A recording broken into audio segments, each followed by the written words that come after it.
नमस्कार, prime time में आप सभी का स्वागत है। मैं हूं आपके साथ विजय कुमार पंड्या। बात बीजेपी की है तो मध्य प्रदेश की भी कर लेते हैं, क्योंकि 2 साल पहले जब सिंधिया और उनके समर्थक बीजेपी में आए थे तब बड़ा सवाल यही था कि क्या सिंधिया भगवा खेमे में सहज हो पाएंगे और क्या खुद बीजेपी एक ऐसे नेता को स्वीकार करेगी जो कई साल से उसके खिलाफ राजनीति करता आया है। समय बदला, परिस्थितियां बदली। हालांकि 2 साल में सिंधिया और अन्य नेताओं ने अपने बदले हुए व्यवहार से इसे काफी हद तक जवाब दे दिया है। लेकिन अब बीजेपी ने साफ कर दिया है कि पार्टी में फिलहाल नो वैकेंसी, यानी कि कोई भी रिक्रूटमेंट नहीं होगी। रिक्रूटमेंट सीधा संदेश कांग्रेस को। यह रिपोर्ट देखिए आप। बीजेपी में अब नो वैकेंसी, कांग्रेस के नेताओं की नो एंट्री। 2 साल में कितनी बदली बीजेपी, कितनी रास आई रीति नीति। अब इस समय हम लोगों के पास बीजेपी के पास कोई वैकेंसी नहीं है। ये बयान इस लिहाज से भी अहम है क्योंकि ये उस नेता की तरफ से आया है जिसने ऑपरेशन लोटस में अहम भूमिका निभाई थी। दरअसल कांग्रेस के सत्ता से बाहर होने और बीजेपी के सत्ता में वापसी के 2 साल पूरे हो चले हैं। इन 2 साल में प्रदेश की सियासत में कई रंग देखने को मिले। खबर तो ये भी आती रही कि कई कांग्रेस नेता अभी भी बीजेपी के संपर्क में हैं। लेकिन बंसल न्यूज के खास कार्यक्रम में नगरीय प्रशासन मंत्री भूपेंद्र सिंह ने साफ कर दिया कि बीजेपी में अब नो वैकेंसी है। अब इस समय हम लोगों के पास बीजेपी के पास कोई वैकेंसी नहीं है। अभी भी कांग्रेस के कई विधायक अप्रोच कर रहे हैं कि भैया अभी भी ले लो, कोई दिक्कत नहीं। तो हम लोगों ने कहा कि जब ले रहे थे तब तो आप चूक गए, अब तो कोई गुंजाइश है नहीं। तो अब कांग्रेस में कोई रहना नहीं चाहता। अनेक विधायक कांग्रेस के हम लोगों के संपर्क में रहते हैं, वो कहते पार्टी में ले लो, क्योंकि उनको पता है कि अब कांग्रेस में कोई भविष्य नहीं है। पर हम लोगों ने अब नो वैकेंसी का बोर्ड लगा दिया, तो अब कोई वैकेंसी नहीं। कांग्रेस लगातार ये सवाल उठाती रही कि बीजेपी कांग्रेस नेताओं को कैसे एडजस्ट करेगी। लेकिन 2 साल बाद देखें तो सिंधिया समेत अन्य नेता संगठन में संतुलन बनाने में काफी हद तक कामयाब रहे। उन्होंने न सिर्फ बीजेपी की रीति नीति को अपनाया, बल्कि उन्होंने बीजेपी संगठन को मजबूत बनाने में भी अपना योगदान दिया। हालांकि जब से कांग्रेस सत्ता से बाहर हुई तब से उसे लोकतंत्र खतरे में नजर आ रहा है। कांग्रेस की तरफ से कभी किसी ने प्रयास नहीं किया। इनको अपनी सरकार बनानी थी, बन गई, और अब इनके यहाँ हो रहा है विस्फोट। जो पुराने लोग हैं, जो मंत्री नहीं बन पाए, अध्यक्ष नहीं बन पाए, वो विस्फोट कर रहे हैं।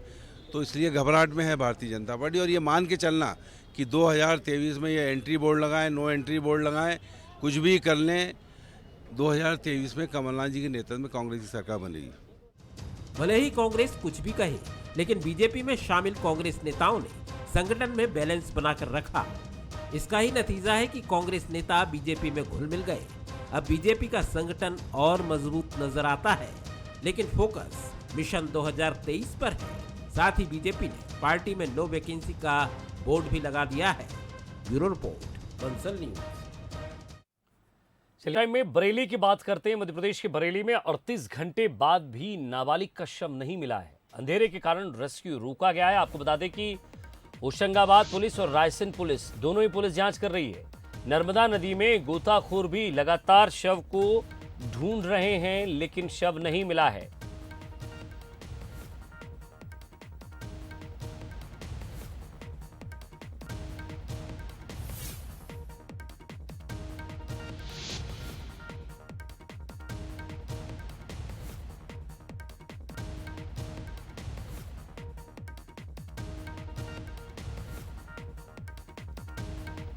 रोहित चौधरी हमारे संवाददाता हमारे साथ जुड़ गए। रोहित, 38 घंटे पहले एक नाबालिग की सूचना मिली थी, लेकिन उसके बावजूद जिस तरह से दोनों पुलिस लगी हुई है, जिलों की, होशंगाबाद की और रायसेन की भी, लेकिन गोताखोर लगातार कोशिश कर रहे हैं, शव नहीं बरामद हुआ है अभी तक।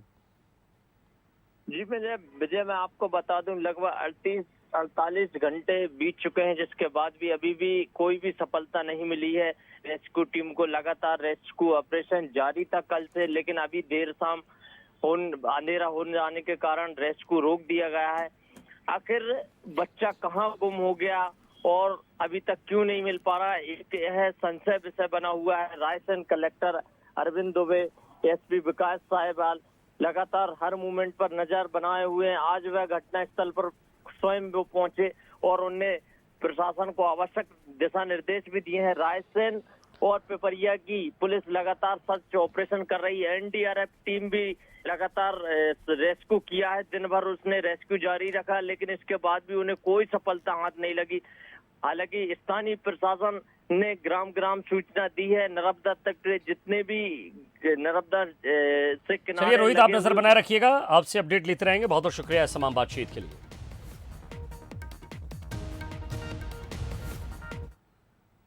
बात छत्तीसगढ़ की। छत्तीसगढ़ में पहले जहां पेट्रोल डीजल के दामों में बढ़ोतरी थी, वहीं अब कोल इंडिया लिमिटेड के मिसमैनेजमेंट की वजह से कोयले का संकट भी गहराने वाला है। कैसे, इस रिपोर्ट के जरिए समझाते हैं आपको। कोल इंडिया लिमिटेड का मिसमैनेजमेंट, कोयले से चलने वाले उद्योग धंधों पर संकट, ऊर्जा संकट से छत्तीसगढ़ भी बेहाल, गंभीर कोयला संकट की ओर देश। एक तरफ रूस यूक्रेन युद्ध की वजह से पेट्रोलियम की कीमतें उछाल की ओर हैं। उद्योगों के लिए यूज की जाने वाली डीजल की कीमत में भी 25 रुपए की बढ़ोतरी हो चुकी है। वहीं दूसरी ओर कोयले के संकट से मुश्किल हालात पैदा हो गए हैं और ये सब हुआ है कोल इंडिया लिमिटेड के कुप्रबंधन की वजह से। यकीन न हो तो ये लेटर देख लीजिए। 1 फरवरी 2022 को जारी इस लेटर के अनुसार एसईसीएल छत्तीसगढ़ में सीपीपी आधारित उद्योगों के उपभोक्ताओं को मंथली शेड्यूल क्वांटिटी के मात्र 75% कोयले का ऑर्डर बुक करने की सुविधा दे रहा है। यानी कागजों पर 25% कोयले की कटौती पहले से ही जारी है, जबकि जमीनी सच्चाई तो ये है कि उपभोक्ता मंथली शेड्यूल क्वांटिटी का 75% कोयला भी नहीं ले पा रहे हैं। इसी बीच भारत सरकार की कंपनी कोल इंडिया लिमिटेड ने अपने 8 अनुषंगी कंपनियों के मुखियाओं को 17 मार्च 2022 को एक लेटर जारी कर निर्देश भी जारी किया है कि पावर सेक्टर की बढ़ती जरूरतों के अनुरूप 18 मार्च 2022 से कोयले का उत्पादन, भंडारण और वितरण सुनिश्चित करें, ताकि मानसून के मौसम में भी पावर सेक्टर को कोयले की निर्बाध आपूर्ति बनी रहे। अब एसईसीएल का ही उदाहरण लें तो उसे ये स्पष्ट निर्देश है कि वो छत्तीसगढ़ और बाहरी राज्यों के सीपीपी आधारित उद्योगों को रेलवे परिवहन के जरिए मात्र 2 रैक ही उपलब्ध कराएगी, जबकि सामान्य दिनों में एसईसीएल नॉन पावर सेक्टर को प्रतिदिन 8 से 10 रैक की आपूर्ति करती है। अब सवाल यह है कि नॉन पावर सेक्टर यानी कोयले पर आधारित उद्योग धंधों का क्या होगा, क्योंकि कोयला तो मिल ही नहीं रहा और आने वाले दिनों में संकट और गहरा सकता है। Bureau report, Bansal news. और इसी के साथ फिलहाल इस बुलेटिन में इतना ही। नमस्कार।